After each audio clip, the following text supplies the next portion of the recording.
दोस्तों, दो आपस में चचेरे भाई होते हैं और दोनों भाई एक साथ रात के समय मेला घूमने के लिए जाते हैं। लेकिन जब वो मेला घूमकर वापस लौट कर आ रहे होते हैं, तभी उसका एक भाई जिसका नाम देवानंद होता है, वो अपने भाई को एक सुनसान इलाके में ले जाता है और वहीं पर उस चचेरे भाई जिसका नाम टुनटुन सोनी होता है, उसकी बहुत ही बेरहमी तरीके से हत्या कर देता है। उसके सिर पर पत्थरों से वार कर उसकी जान ले लेता है और वो वहाँ से चुपचाप आकर अपने घर पर सो जाता है। लेकिन सबसे बड़ा सवाल था कि आखिर एक भाई अपने ही चचेरे भाई की हत्या क्यों कर दी? आखिर एक भाई ने अपने ही भाई की जान क्यों ले ली? आखिर इसके पीछे की वजह क्या है? तो चलिए इस पूरी कहानी को विस्तार से समझते हैं। दोस्तों, आज की जो यह घटना है, यह बिहार राज्य के मोतिहारी जिले की है। उसी के अंतर्गत सुगौली थाना क्षेत्र होता है, उसी थाना क्षेत्र की यह घटना है, जहाँ पर एक व्यक्ति रहता है, जिस व्यक्ति का नाम देवानंद सहनी होता है, जिसकी शादी महज 1 साल पहले हुई थी और उसकी पत्नी उसके साथ रह रही थी। लेकिन उसका एक चचेरा भाई होता है, जिसका नाम टुनटुन सोनी होता है।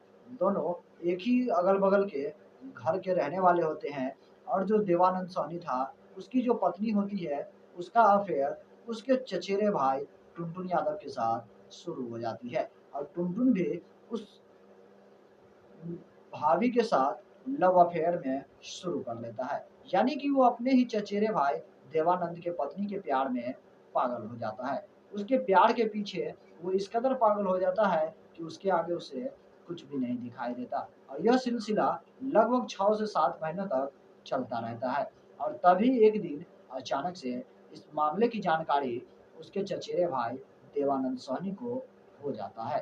तो अब सबसे पहले वो देवानंद अपनी पत्नी को समझाता है कि वो जो कर रही है वो गलत है। यह तरीके इस तरीके के रिश्ते न सिर्फ उसके लिए बल्कि उसकी गाँव समाज में उसके माता-पिता की इज़्ज़त को भी ठेस पहुँचा देगी। इसलिए वो इस रिश्ते को ख़त्म कर ले। लगातार वो पति जो देवानंद था, वो अपनी पत्नी को अच्छे तरीके से समझाता है, लेकिन उसकी पत्नी नहीं समझती।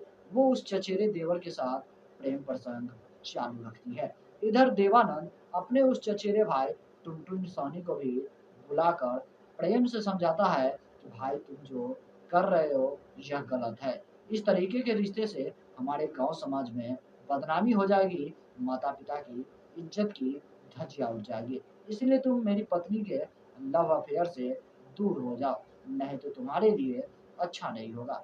लेकिन टुनटुन यादव को उस चचेरे भाई देवानंद सोनी की बातों से कोई भी प्रभाव नहीं पड़ता है। वो लगातार उनकी बातों को अनदेखा, अनसुना करता रहता है। लगातार कई बार पति जो है अपनी पत्नी और चचेरे भाई को समझाता है, लेकिन उन दोनों को कोई भी फ़र्क नहीं पड़ता है।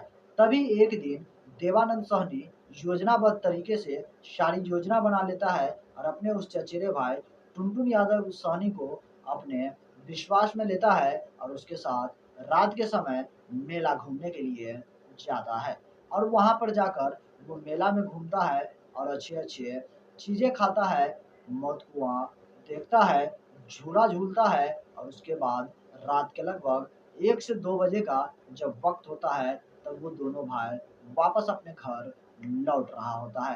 तभी वो एक सुनसान इलाके की तरफ दोनों भाई जाता है और वहाँ पर पहुँचने के बाद उसका जो भाई देवानंद सहनी था, वो अपने टुनटुन सहनी जो चचेरा भाई था, उसको पहले नशीला पदार्थ कुछ दे देता है, जिससे वो बेहोश हो जाता है और उसके बाद ईंट और पत्थर से मारकर अपने ही चचेरे भाई का सर कुचल देता है और उसकी हत्या कर देता है। गंभीर चोट लगने की वजह से उसकी तुरंत ही मौत हो जाती है और उसके बाद वो देवानंद चुपचाप वहाँ से आकर अपनी पत्नी के साथ घर में सोने लगता है। लेकिन उसकी पत्नी उसके पास नहीं सोती है, इसलिए वो नीचे जाकर सो जाता है। लेकिन जब सुबह होती है और इस मामले की जब जानकारी पुलिस वाले को मिलती है, तब पुलिस वाले उस व्यक्ति की पहचान करवाते हैं, जिसकी पहचान टुनटुन सोनी के रूप में होती जिसकी पहचान टुनटुन सोनी के रूप में होती है।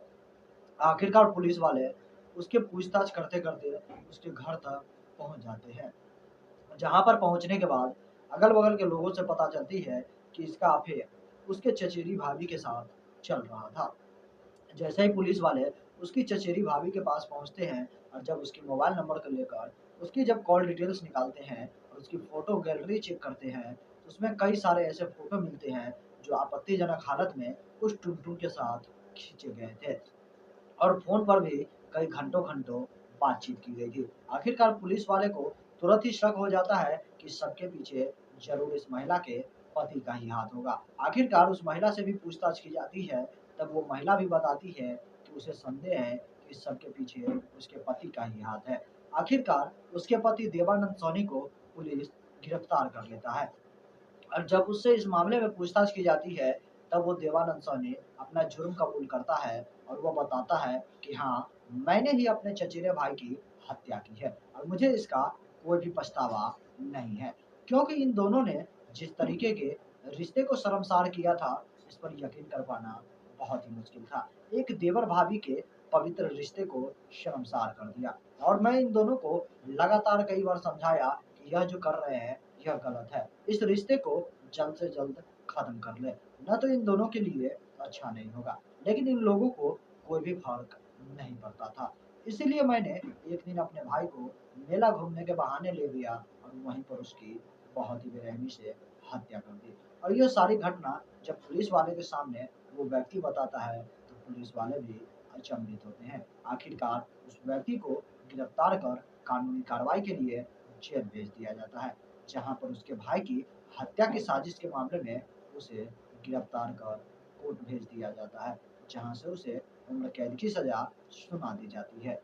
बाकी दोस्तों, इस अजीबो-गरीब घटना को सुनने के बाद आप लोगों को क्या लगता है, हमें कमेंट में ज़रूर बताइएगा। तब तक के लिए दोस्तों, इस वीडियो से मैं विदा लूँगा और फिर मैं मिलूँगा आपसे अगला एक नए एपिसोड में, एक नई कहानी के साथ। तब तक के लिए जय हिंद, जय भारत, सतर्क रहिए, सावधान रहिए।